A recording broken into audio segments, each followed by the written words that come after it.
Stratégie de consommation répartie avec Kafka. 2 points. Maximiser le débit et la résilience.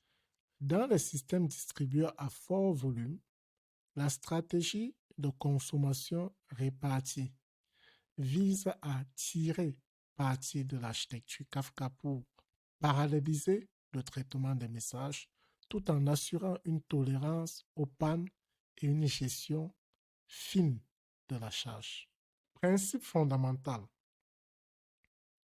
Un groupe de consommateurs travaille ensemble pour lire les données d'un topic partitionné.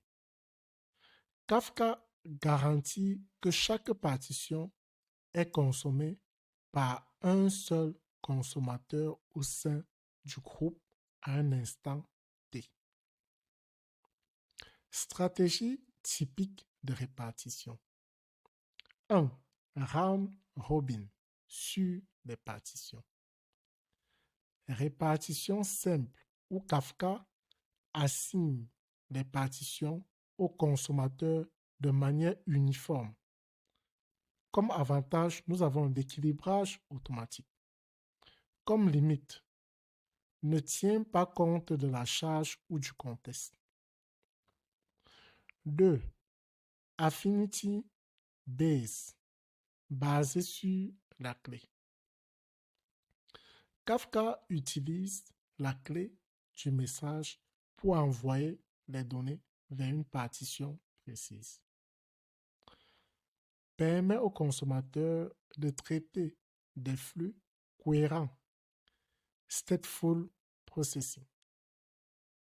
Utilisé notamment dans Kafka Streams pour maintenir la localité des états.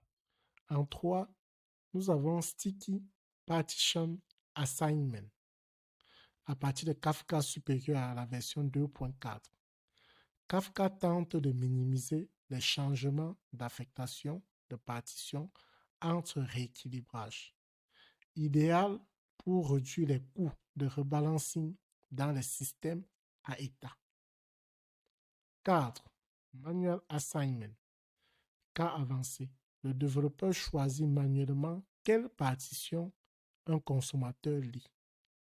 Utile dans les scénarios critiques ou à forte contrainte de traitement parallèle dédié. Exemple concret. Traitement temps réel d'événements utilisateurs avec groupement par utilisateur via la clé pour un suivi cohérent.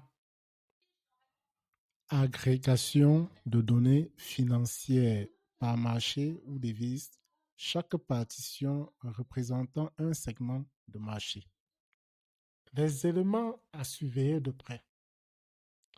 Nombre de partitions supérieur ou égal à nombre de consommateurs pour un bon parallélisme. Attention aux consommateurs en excès. Ils resteront inactifs. Si vous avez plus de consommateurs qu'il n'en faut, soyez-en sûrs, ils resteront inactifs. Le rebalancing fréquent peut entraîner des interruptions si mal configurées. Un rééquilibrage fréquent vraiment ne sert à rien.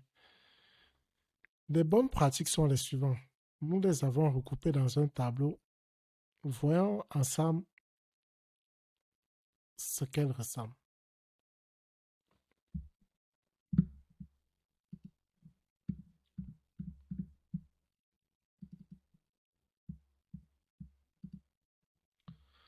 Là, j'ai l'objectif, j'ai la solution. Mon objectif est de maximiser le débit.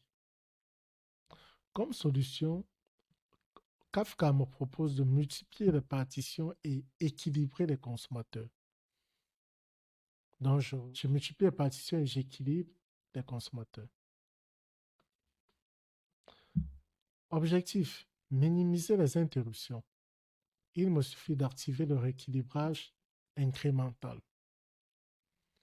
Si mon objectif est de maintenir la cohérence par clé, Kafka me suggère d'utiliser une clé de partitionnement logique, User ID, Transaction ID, etc. Si mon objectif est d'observer l'activité, la solution qui m'est proposée est celle de suivre les métriques via Prometheus ou Kafka JMX. Je vais donc vous remercier d'avoir suivi cette vidéo jusqu'à la fin. On se retrouve au prochain chapitre. À très bientôt.